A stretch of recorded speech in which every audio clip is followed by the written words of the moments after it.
Student, आज हम लोग देख लेते हैं राज्य की कार्यपालिका, जो एक इम्पॉर्टेंट टॉपिक है और एग्ज़ाम में बार बार पूछे जाते हैं। तो चलिए शुरू करते हैं। जैसे अब देख लेते हैं, तो राज्य की जो कार्यपालिका है, ये भाग 6 में इसकी चर्चा किया गया है, अनुच्छेद 153 से 167 तक।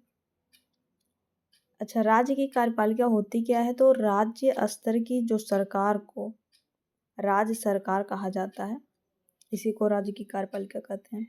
अब इसमें राज्य सरकार के 3 अंग होते हैं। कौन कौन सा? एक कार्यपालिका होता है, एक विधायिका होता है और एक न्यायपालिका होता है।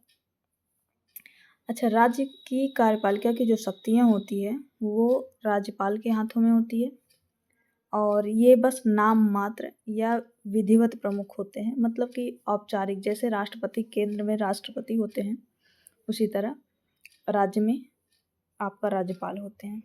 ठीक है। और राज्य कार्यकारिणी में शामिल कौन कौन होता है?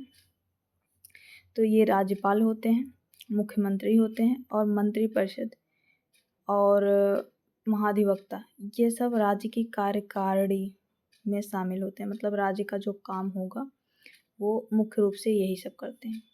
ठीक है, आगे देख ले रहे हैं। तो आगे राज्यपाल राज्य का पहला नागरिक होता है। ठीक है, और राज्य की कार्यपालिका का नाम मात्र प्रधान होता है। ठीक है, केंद्र सरकार का एक एजेंट होता है। केंद्र सरकार का एजेंट मतलब कि इसको राष्ट्रपति जो कि केंद्र के होते हैं, वो इसको सेलेक्ट करके भेजे रहते हैं। ठीक है, और इसका जो चर्चा है भाग 6 के अनुच्छेद 153 में कहा गया है कि राज्य में एक राज्यपाल होगा। अनुच्छेद 153 में और क्या क्या कहा गया है कि इस अनुच्छेद के अनुसार प्रत्येक राज्य का एक राज्यपाल होगा। जैसे जो 7वां संविधान संशोधन 1956 आया था, उसमें एक व्यक्ति 2 या 2 से अधिक राज्य का राज्यपाल हो सकता है। ठीक है, और अगला है कि नाम मात्र कार्यपालिका जो होता है वो राज्यपाल होता है, बस नाम मात्र होता है। और वास्तविक जो कार्यपालिका होता है वो मुख्यमंत्री या मंत्रिपरिषद। वास्तविक रूप से कार्यपालिका मतलब कार्यभार कौन करता है मुख्य रूप से, तो वो बात हो रही है। आगे देख ले रहे हैं। तो आगे है राज्य के राज्यपाल में अनुच्छेद 154। इसमें क्या कहा गया है कि राज्य का जो राज्यपाल होगा कार्यकारी शक्तियों का प्रयोग करता है। और अनुच्छेद 155 में क्या कहा गया है कि राज्य के राज्यपाल की नियुक्ति राष्ट्रपति द्वारा होती है। मतलब इनकी नियुक्ति के बारे में बात की गई है, तो राष्ट्रपति द्वारा होती है। राज्यपाल की नियुक्ति की प्रक्रिया कनाडाई मॉडल पर आधारित है, जहां किसी प्रांत या राज्य के राज्यपाल की नियुक्ति केंद्र द्वारा की जाती है। कौन सा मॉडल? ये कनाडा के मॉडल से। ठीक है, अगला है अनुच्छेद 156। इसमें क्या कहा गया है कि राज्यपाल की पद अवधि या कार्यकाल, मतलब कब तक ये राज्यपाल रह सकते हैं, उसके बारे में बताया गया है। तो राज्यपाल अपने पदभार ग्रहण करने के तिथि से सामान्यतः 5 वर्ष की अवधि तक पद पर बने रह सकते हैं। मतलब जैसे आज इनका सिलेक्शन हुआ, ये अगले 5 वर्ष तक अब इस कार्य पर रहेंगे। हालांकि इनका 5 वर्ष का कार्यकाल भारत के राष्ट्रपति की इच्छा पर निर्भर करता है। अगर ये सही ढंग से काम कर रहे हैं तो राष्ट्रपति इनको 5 साल तक रहने देंगे, नहीं तो इनको राष्ट्रपति हटा भी सकते हैं। वह उसी राज्य या किसी अन्य राज्य के पुनः नियुक्ति के पात्र होता है। जैसे राज्यपाल है, मान लीजिए महाराष्ट्र के राज्यपाल हुए, अगली बार इलेक्शन हुआ, इनको राष्ट्रपति मनोनीत की कि तुम महाराष्ट्र के रहोगे, अगली बार भी इनको महाराष्ट्र में कर सकते हैं, या फिर अगली बार ये महाराष्ट्र से उठा के हो सकता है इनको ले जाके जम्मू कश्मीर में रख दें। तो यही बात कहा गया है। ठीक है, आगे देख ले रहे हैं। तो आगे क्या है कि अनुच्छेद 158, इसमें क्या कहा गया है? राज्यपाल के पद के लिए शर्तें, कि ये राज्यपाल कब बन सकते हैं, क्या क्या इनके पास होना चाहिए। तो वह भारत का नागरिक होना चाहिए, पहले बात। दूसरा कि उसका आयु 35 वर्ष कंप्लीट होना चाहिए, ना कि बच्चा रहे। ठीक है, और वह किसी अन्य लाभ के पद पर नहीं होना चाहिए, नहीं तो अपने ही लाभ के बारे में सारा काम करेगा। ठीक है, अगला है राज्य विधानसभा का सदस्य चुने जाने की योग्यता रखता हो तब। ये नहीं कि आवारा गंवारा हो, चला आ गया तो राज्यपाल इसको बना दिया जाए, मतलब उसको एक्सपीरियंस हो थोड़ा इस क्षेत्र में। अगला है अनुच्छेद 159। इसमें क्या कहा गया है कि राज्यपाल जो शपथ लेते हैं तो वो कौन दिलाता है, कैसे होता है ये प्रक्रिया। तो राज्य के राज्यपाल के पद की शपथ संबंधी उच्च न्यायालय का मुख्य न्यायाधीश जो होता है वही इनको शपथ दिलाता है। अगर मान लीजिए मुख्य न्यायाधीश अनुपस्थित रहे तो उच्च न्यायालय का कोई भी वरिष्ठ न्यायाधीश होता है, वरिष्ठ मतलब कि होता है ना थोड़ा ठीक ठाक जानकार, तो वो क्या करेगा, इनको शपथ दिला सकता है। ठीक है, दिला सकता क्या, दिलाई जाती है। अगला है अनुच्छेद 160। इसमें क्या कहा गया है कि कुछ आकस्मिकताओं में राज्यपाल के कृत्यों का निर्वहन किया जाएगा।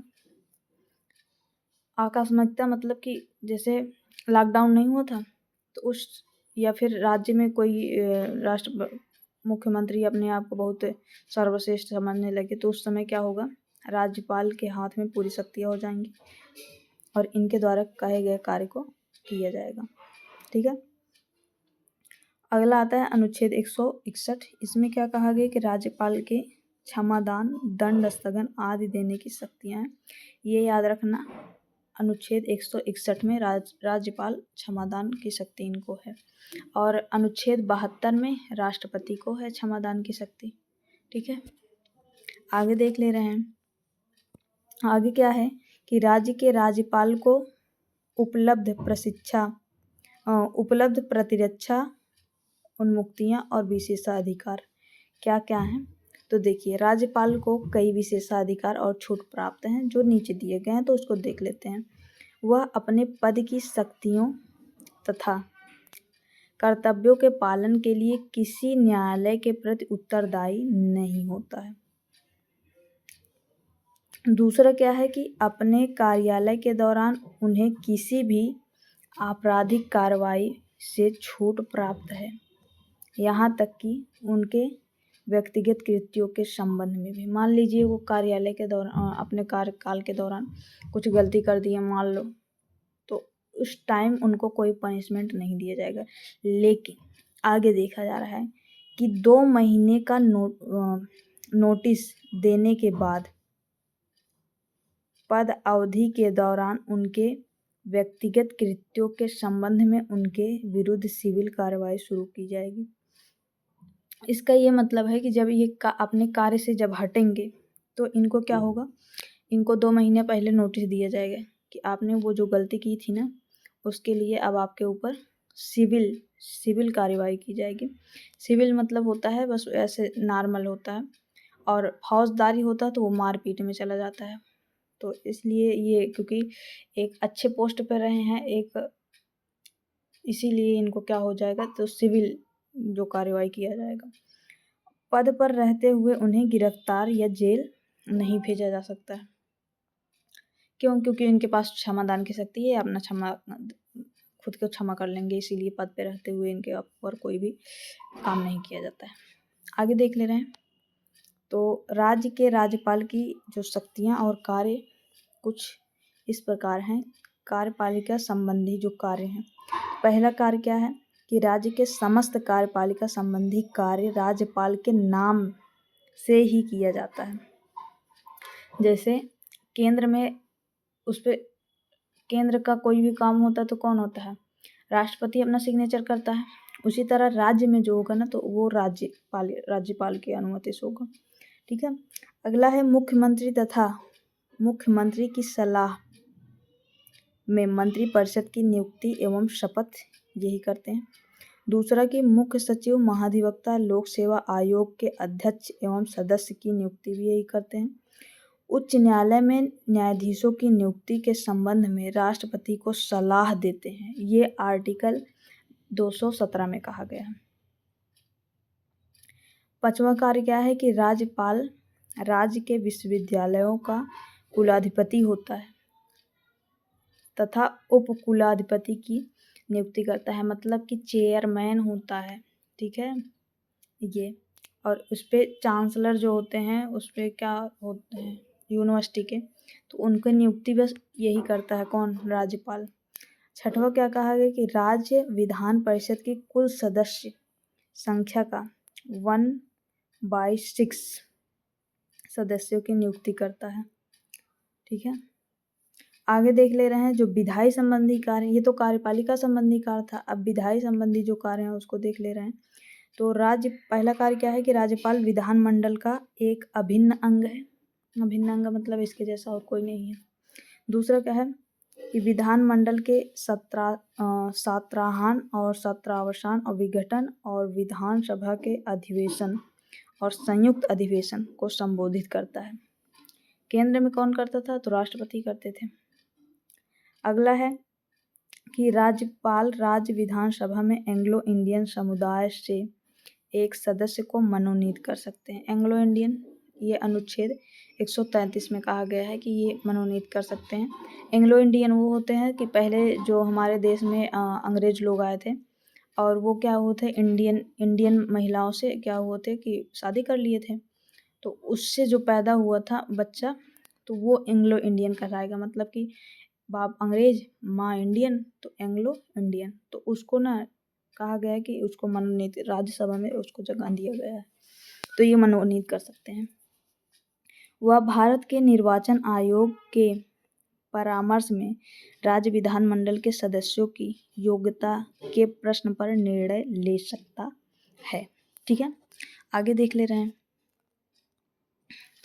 अब वित्तीय शक्तियाँ कुछ हैं, ठीक है, फाइनेंस पावर। ये क्या है कि क्या क्या पावर है कि वह सुनिश्चित करता है कि वार्षिक वित्तीय विवरण, जिसे राज्य बजट कहा जाता है, राज्य विधानमंडल के समक्ष रखा जाए। दूसरा क्या कहता है कि वह राज्य विधानमंडल के धन विधेयक केवल राज्यपाल की पूर्व सिफारिश से ही प्रस्तुत किया जाएगा। तीसरी शक्ति क्या है कि राज्यपाल की सिफारिश के बिना अनुदान की मांग नहीं की जा सकती। इन आदेश देंगे तभी अनुदान किया जाएगा, ठीक है। अगला है कि वह किसी भी अप्रत्याशित व्यय को पूरा करने के लिए राज्य की आकस्मिकता निधि से अग्रिम राशि दे सकता है। आकस्मिकता निधि से मतलब कहीं भी कुछ अप्रत्याशित व्यय हुआ तो वहाँ से पर ये का आकस्मिक निधि जो होता है ना, लोग जैसे अपने ही जीवन काल में देखो तो आप लोग पर्स बनाते हैं, एक अंदर का पर्स होता है उसमें कुछ पैसे रखे रहते हैं, उसको किसी को नहीं मालूम, बस आपको ही मालूम रहता है, और ऊपर दिखावटी वाला पैसे रखते हैं।